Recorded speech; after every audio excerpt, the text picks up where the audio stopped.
Hello मैत्रिणींनो, मी करिश्मा. तुम्हा सर्वांचं स्वागत आहे एव्हरीवन इज ब्युटिफुल या चॅनलमध्ये. तर आजचा टॉपिक फार सेन्सिटिव्ह आहे असं म्हणता येईल. आज मी हा टॉपिक निवडलाय की how to deal with bad comment. म्हणजे तुम्ही थंबनेल बघून आलाच असाल. आता मला बॅड कमेंट युट्यूबला जास्त येत नाहीत, पण मला इंस्टाग्रामवर जास्त येतात. तर त्याचबद्दल मी आज बोलणार आहे.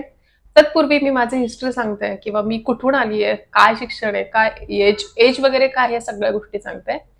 माझं नाव करिश्मा धीरज चौरे. मी पुण्यातलीच आहे. बिबेवाडी माझं माहेर होतं. आता मी पीसीएमसी मध्ये राहते आणि I really love my life. माझं शिक्षण पुण्यातच झालंय पूर्ण. माझं एमबीए झालेलं आहे. माझं बीबीए गरवारेमध्ये झालंय. एमबीए झील इन्स्टिट्यूट नरेला झालेला आहे. तर असं माझं इंट्रोडक्शन आहे. तर एमबीए नंतर मी जॉब केला 2-3 ठिकाणी. ऍज अ ऍडमिन मध्ये पण जॉब केला 1 वर्ष, आणि ऍडमिन नंतर 1 वर्ष ज्युनियर HR एक्झिक्युटिव्ह म्हणून पण जॉब केला. मग जॉब मध्ये मला एवढी रुची नव्हती, म्हणून मी सलोन इंडस्ट्रीमध्ये आले, म्हणजे बिझनेस मध्ये आले. माझं स्वतःचं सलोन आहे and I am really happy about my life. म्हणजे मी काय करते त्याच्याबद्दल मी सॅटिस्फाय आहे. आता माझं लग्न झाल्यानंतर मी प्रेग्नंट राहिले. मग त्याच्यानंतर छोटी बेबी झाली, म्हणजे मुलगी झाली. ती मुलगी आता 9 वर्षाची आहे. 10 वर्षाची होईल मे मध्ये. तर ती जेव्हा झाली तेव्हा 6 महिन्यानंतर मी डिसिजन घेतला की मी आता स्वतःचं काहीतरी स्टार्ट करेल. त्याच्यानंतर मग कोर्स वगैरे केले, मग जॉईनिंग केलं. मग आम्ही जर्मनीला गेलो. तिथे मला सलोनची ऍक्टिव्हिटी करता आले आणि त्याच्यानंतर मी कॉन्फिडंट झाले की आता आपण स्वतःचं उभारू शकतो. म्हणून आता स्वतःचं सलोन आहे आणि चांगलं चालू आहे सलोन वगैरे. स्वतःचं सगळंच चांगलं चालू आहे ऍक्च्युली लाईफ. त्याच्यानंतर दुसरा मुलगाही झाला मला. असे 2 बेबी आहेत आणि नवरा आहे. नवरा फार सपोर्टिव्ह आहे. नवराच काय, नवऱ्याच्या घरचेही फार सपोर्टिव्ह आहे. तर खूप जणांचं म्हणणं असेल मी असे व्हिडिओ का करते, तर मी तिथपर्यंत येणार आहे, पाहत राहा. तर त्याच्यानंतर मी युट्यूब ॲज अ करिअर म्हणून सुरुवात केली. ती मी 2019ला कोरोनाच्या अगोदर मी सुरुवात केली. मी कन्सिस्टंटली व्हिडिओ सगळे टाकत होते पहिल्यापासूनच. मी ऍक्च्युली ना, तुम्हाला जर युट्यूबसाठी पण म्हणजे माझ्या याच्यातून टिप्स मिळतील, माझ्या व्हिडिओमधून तुम्हाला युट्यूबसाठी पण टिप्स मिळतील. ते म्हणजे मी 2019ला सुरुवात केली. सुरुवातीला मी सगळे व्हिडिओ करत होते, सगळ्या टाईपचे. स्किन केअर, हेअर केअर, आपले फॅशन, साडी, सगळ्या टाईपचे व्हिडिओ करत होते. मग सगळ्या टाईपचे व्हिडिओ करता करता मला हे लक्षात आलं की म्हणजे साडीचे व्हिडिओ जास्त चालतात ते युट्यूबवर. मग साडीचे व्हिडिओ टाकायला मी सुरुवात केली. मग तुम्ही युट्यूबसाठी नवीन असाल तर तुम्हाला सगळ्या टाईपमध्ये तुम्ही स्वतःला आजमावा. मग तुम्हाला कळेल की माझे कोणत्या टाईपचे व्हिडिओ लोकांना आवडतात. यासाठी तुम्हाला पुढचं पाऊल किंवा पहिलं पाऊल घ्यावं लागेल. उगाच तुम्ही ह्याला त्याला विचारत बसू नका, मी करू का रे, मी कोणता करू रे, मी कशात चांगली आहे, मी कशात आहे. असं काही नसतं. तुम्हाला स्वतःला करावं लागेल. मग तुम्हालाच कळेल नव्याने, तुमचा जन्म परत होईल की मी ह्याच्यात चांगली आहे आणि मी हे कंटेंट दिले पाहिजेत, लोकांना हे आवडते बघायला. मग जसे की म्हणजे साडीचे व्हिडिओ खूप सारे व्हायरल केले, खूप सारे छान चालू आहेत. म्हणजे 6वारी साडीची 9वारी साडी कशी नेसायची, हे म्हणजे हा कंटेंट मध्ये सगळ्यात जास्त व्हायरल झालेला आहे. मग मी साडी रिलेटेड सगळे युट्यूबला व्हिडिओ करत होते. तर युट्यूबवरचे व्हिडिओ करत करत करत करत नंतर टिकटॉक आलं. टिकटॉकला मी अजिबातच नव्हते, मी कधीच नव्हते टिकटॉकला. मला असं वाटायचं टाइमपास आहे, पण हा ऍक्च्युअली टाइमपास नव्हता. टिकटॉक मधून पण भरपूर साऱ्या गोष्टी शिकण्यासारख्या होत्या. हे मला कधी कळालं, टिकटॉक बॅन होण्याच्या 1 महिना आधीच कळालं की अरे टिकटॉक चांगलं आहे. मी अगोदर त्याला फक्त टाइमपास म्हणून बघत होते, त्यामुळे मी टिकटॉक कधी इन्स्टॉल केलंच नव्हतं. मी माझ्या लाईफमध्ये मी काय कन्झ्युम करते हे फार महत्वाचं आहे ऍक्च्युली. मग मी टिकटॉक जेव्हा मी कन्झ्युम करायला लागले तर 1 महिन्यात टिकटॉक बॅन झाला. मग त्याच्यानंतर इंस्टाग्राम आला. इंस्टाग्रामवर पण मी सहज अकाउंट काढलं होतं. माझा सगळं फोकस युट्यूबवर होता. पण नंतर इंस्टाग्रामवर मी व्हिडिओ टाकायला लागले. मला इंस्टाग्राम पण थोडंफार ग्रोथ केलंच पाहिजे. कारण आजकालची नवीन पिढी इंस्टाग्रामवर जास्त आहे आणि इंस्टाग्रामनी पण आपल्याला ओळख निर्माण होऊ, म्हणजे ओळख मिळू शकते. आणि इंस्टाग्रामवर लोक सध्या जास्त आहेत, म्हणून मग म्हटलं इंस्टाग्राम पण थोडं ग्रो करायला पाहिजे. पण इंस्टाग्रामचं कसं आहे, इंस्टाग्रामला शॉर्ट फॉर्म व्हिडिओ जास्त लागतात. तर मी सुरुवातीला सगळे माझे जे लॉंग फॉर्म मधले युट्यूबचे व्हिडिओ होते त्याला असं फास्ट फॉरवर्ड करून मग दुसरा व्हॉइस ओव्हर करून मी ते व्हिडिओ टाकायला लागले. मग ते व्हिडिओ भरपूर टाकले मी. म्हणजे तुम्ही माझे इंस्टाग्रामचे जुने जुने जुने व्हिडिओ बघितले असतील तर सगळे चांगले व्हिडिओ आहेत, सगळे सोजवळवाले व्हिडिओ आहेत, सगळ्या साडीचे टिप्सवाले व्हिडिओ आहेत. ते तुम्ही बघा, सगळे असे टिप्सवालेच व्हिडिओ करत होते. मग त्याच्यानंतर मी एक युट्यूबचा मास्टर क्लास जॉईन केला. त्यामध्ये सहज बोलता बोलता त्या म्हणाल्या की साडीमध्ये अक्षरशः कारमध्ये बसायचं कसं, असे पण व्हिडिओ आहेत. मी म्हणलं हो, साडीमध्ये असे पण व्हिडिओ आहेत. म्हणलं आपण करू शकतो ना असे पण व्हिडिओ. आणि खरंच जेव्हा आपण नवीन, म्हणजे प्रत्येकाला साडीची सवय नसते, मलाही स्वतःला सवय नव्हती. मी आता गेली कारण आपण काय 12 महिने साडी घालणाऱ्या मुली नाही आहेत. म्हणजे घालायला हवं ऍक्च्युली, ज्यांना आवडतं त्यांनी घाला, पण नेसा पण ऍक्च्युली. पण आपल्याला नाही असलं जात आपल्या प्रोफेशनमुळे किंवा कशा, पण साडीची आवड सगळ्यांनाच असते.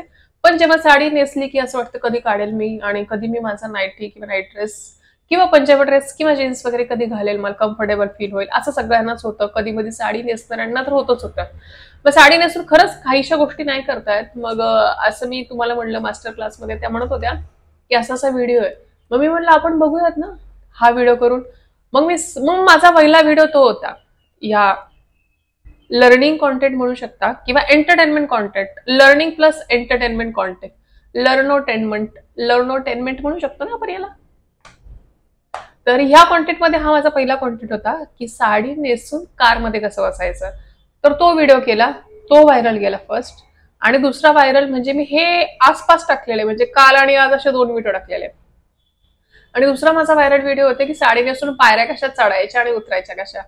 मग हे 2 कंटेंट एवढे व्हायरल गेले, खूप व्हायरल गेले. म्हणजे सगळेजण त्याला ट्रोल करत होते, रोस्ट करत होते. ट्रोल, रोस्ट हे शब्द ना माझ्या डिक्शनरीमध्ये तेव्हा आले. त्याच्या अगोदर मला कोणाला रोस्ट केले, कोणाला ट्रोल केले, मला काही घेणं देणं नव्हतं. रादर मी इंस्टाग्राम जास्त बघतही नव्हते. पण मी कंटेंट पुरतं बघायचे, माझा कंटेंट बघायचे, माझे कमेंट्स बघायचे त्या वेळेस. पण आता आता एवढे कमेंट्स होतात की आता वाचणंही होत नाही. मग ते 2 व्हिडिओ व्हायरल झाले. मग त्याच्यानंतर मला माझे खूप साऱ्या ओळखीची लोक आपली असतात ती मला शेअर करतात, अरे हा व्हिडिओला तुझा व्हिडिओ हा रोस्ट केलाय बघ, त्याने अशाचे कमेंट दिलेत, किंवा तो असं असं बोलतोय, ते माझ्या व्हिडिओवर हा कमेंट करतो वगैरे, नाही का. अशा सगळ्या गोष्टी फास्ट फॉरवर्ड होऊन मलाच यायला लागल्या, म्हणजे मला फॉरवर्ड होऊ लागल्या. मग मला कळालं अरे हे 2 व्हिडिओ आपले चांगलेच व्हायरल झालेत. आणि लोक ओळखायला पण लागली. अक्षरशः आमच्या गावाकडे वगैरे, गावाकडची लोक पण जी मला ओळखत नव्हते, थर्ड पार्टीची लोक पण मला ओळखायला लागली. अगं ही तुझ्या मामाची मुलगी आहे का ग? हा, या मामाच्या मुलीचे मी व्हिडिओ बघितलेत, म्हणजे थर्ड पार्टी ज्यांनी मला कधी पाहिलंच नाही, पण अशा मार्फत पाहतात, म्हणजे की अरे हो ही त्यांची मुलगी आहे ना, असं वगैरे. मग आणि मग मी शॉक झाले, म्हणजे ह्या व्हिडिओनी एवढं व्हायरल झाले मी. पण व्हायरल गोष्टी जेव्हा होतात ना तेव्हा निगेटिव्ह कमेंटचा पण सामना करावा लागतो, हे मला त्या दिवशी रिअलाइज झालं. तरच व्हायरल होत येतं, कारण आपले व्हिडिओ सगळ्यांनाच आवडत नसतात, किंवा एंटरटेनमेंट म्हणून चांगलेच आहेत ऍक्च्युली, पण सगळेजण एंटरटेनमेंटच्याच पर्पजने नाही घेत. कुणी हा तुला लय नॉलेज आहे, आम्हाला शिकवतेस का, आमच्या आजीने काय केलंच नाही का. अरे बाबा, हा व्हिडिओ माझा तुझ्या आईसाठी आजीसाठी नाहीये, हे व्हिडिओ म्हणजे तुझ्यासाठी आहेत. हे व्हिडिओ कधीतरी साडी नसतात त्यांच्यासाठी आहे, त्यांनी बघा, तुम्हाला आवडत असेल तर बघा, नाहीतर नका बघू. मी काही कंपल्शन नाही केलं, माझे व्हिडिओ सगळ्यांनी पहा, सगळ्यांनी लाईक करा, सगळ्यांनी शेअर करा, असं मी कंपल्शन कोणालाच केलेलं नाहीये. ज्यांना आवडतात त्यांनी बघावे.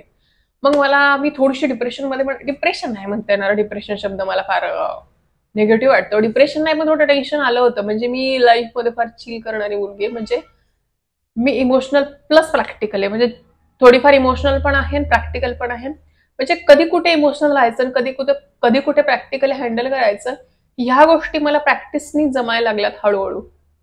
तर तशी मुलगी आहे मी. त्यामुळे थोडंफार मला टेन्शन पण आलं होतं की अरे निगेटिव्ह किती कमेंट आहेत ना. मग नंतर मी म्हणलं अरे व्हायरल जेव्हा आपण होतो तेव्हा ह्या गोष्टी साथ येतात. मग हे कळायला लागलं, आणि ह्या गोष्टी येणारच. ज्याचे व्हिडिओ व्हायरल असतात त्याच्या खाली कमेंटची बरसात असते, ते पण निगेटिव्ह. मग तेव्हा जाऊन मी लोकांचे पण रील बघायला लागले. अरे बाकीच्यांच्या रील बघू, बाकीच्यांना पण असे कमेंट असतात का. तोपर्यंत मला बाकीच्यांची रील बघायची पण सवय नव्हती. मी माझ्याच कामापुरती रील बघायचे, माझेच रील बघायचे. पण नंतर मी बाकीच्यांची पण रील बघायला लागले हळूहळू. सगळ्यांना मी पाहिलं की सगळ्यांना निगेटिव्ह कमेंट असतात. आणि स्पेसिफिक म्हणजे निगेटिव्ह कमेंटला कसं हँडल करायचं, म्हणजे कमेंट्सला रिप्लायच न देणे. काय करायचं रिप्लाय देऊन. एकतर खरंच म्हणजे सर्वात महत्वाची गोष्ट, मला कमेंट्स वाचणं होतच नाही.